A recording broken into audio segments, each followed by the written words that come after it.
Hey guys, today I'm going to show you how to customize Spotify on PC. First of all, what you have to do is click on or search for download Spotify for Windows. So click on the top search result, and from here you have to click on download directly from Spotify. Now a file will be started to download on your computer. Once downloaded, you have to set up Spotify and install Spotify on your PC. Once you have installed Spotify, for instance, I will open the application and it will start to download on my PC. Now once it's downloaded and installed on your computer, now what you have to do is open a new tab and type Spicetify. Click on the top search result, a new page will open. Here you will be able to see that it is a powerful CLI tool to make control of Spotify client. So click on install now. Now it will show you how you can install it on your Windows, on your Linux if you are a Mac user. So for Windows you have to open PowerShell. So what I will do, I will open terminal on my Windows,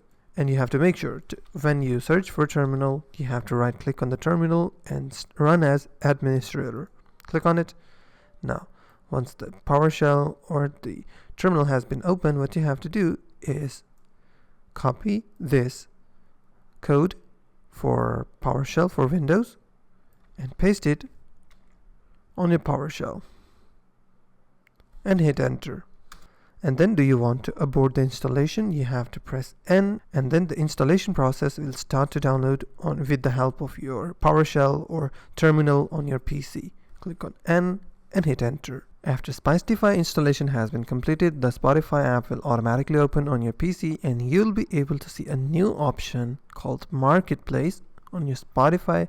If you go to Marketplace, you will be able to browse and surf and explore a lot of themes that you can apply and customize your Spotify on PC. If you find this video helpful, please hit the like button and also don't forget to subscribe.